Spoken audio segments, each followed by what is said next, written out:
Hello everyone, আসসালামু আলাইকুম। সবাই কেমন আছেন? আমি আলহামদুলিল্লাহ অনেক অনেক ভালো আছি। আজকে সকালে ঘুম থেকে উঠে কি করলাম সেটাই শেয়ার করব সারাদিনের। তো সকালে ঘুম থেকে উঠে ফার্স্টে চা বানিয়েছি, যেহেতু সেটার ভিডিও করতে পারিনি। আমার শ্বশুরের জন্য আমি দুধ চা বানাই দিচ্ছি। দেন এখন আপনাদের ভাইয়ের জন্য আমি কফি বানাচ্ছিলাম।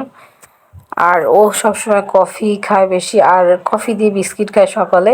তা আমি হচ্ছে বেশিরভাগ রুটি খাই বা পরোটা খাই, নাহলে একটু ভাতও খাই, কারণ আমার কিছু না খেলে ভালো লাগে না। আর ও যে বিস্কিট আর কফি খাচ্ছিল, তো আমি আর আমার ননদ হচ্ছে পরোটা দিয়ে রোস্ট খাচ্ছিলাম, কালকের করা রোস্ট। আর কি যেন হয়েছে, আমার ননদ আমার হাতে রান্না অনেক পছন্দ করতেছে। ও রোস্ট খাচ্ছে বিগত 1 মাস ধরতে গেলে। আমি রোস্ট করে রাখতেছি ফ্রিজে, ও শুধু ওই রোস্ট দিয়েই ভাত খাচ্ছে, আর কোনো কিচ্ছু দিয়ে খাচ্ছে না। যাক, এতদিনে আমি সফল হয়েছি যে আমার রান্না মানে মজা হয়, আর খাইতেও পারতেছে। যেহেতু আমি আমার বোনদের কাছে বললে ওরা বলে, কি তুই রাঁধতে পারিস না কিছু, না কি দিয়ে কি রান্ধিস, এরকম টাইপের বলে মাঝে মাঝে। আমার রান্না নাকি মজা হয় না। তো আমি যখন মেজরে খাওয়াইছি বা ইতিয়াপুরে খাওয়াইছি, ওরা বলছে যে হ্যাঁ, মোটামুটি এখন ভালোই হচ্ছে তোর রান্না। যেহেতু আগে রান্না করা হয়নি, শ্বশুরবাড়ি আসার পর থেকে আর কি রান্না বান্না করি। আর আজকে আমি রান্না করতেছি আমার মায়ের রান্না। আমার মা আগে আমাদেরকে ছোটোবেলায় এরকম রান্না করে খাওয়াইতো, মানে এখনও খাওয়ায়, ওরকমভাবে তো আসলে এখন আর খাওয়া হয় না।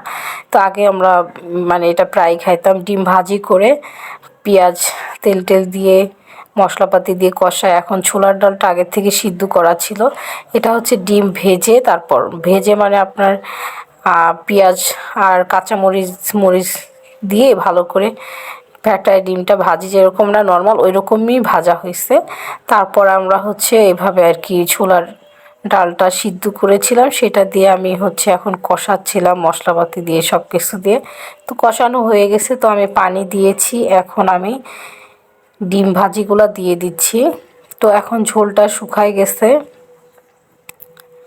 এখন আমার হচ্ছে একটু জিরার গুঁড়া দিয়ে দিব উপর দিয়ে, যেহেতু ঝোলটা শুকায় গেছে। আর আমি অল্প একটুই করছি, কারণ আমার বাসায় কেউ এগুলো খায় না। তো আমরা দুজন খাবো, আর আমার শাশুড়ি যেহেতু নাই, আমার শ্বশুরের জন্য তরকারি আছে শিং মাছের, তার জন্য আর আমি করেছি, যদি খায় খেলো।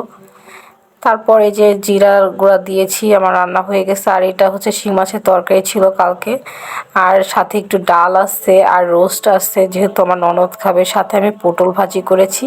আর এই যে আমার ছোলার ডাল ডিম দিয়ে রান্না করা হয়ে গেছে। তো আজকে দুপুরে আমি এই রান্না বান্না করেছি। সবাই ভালো থাকবেন, আল্লাহ হাফেজ।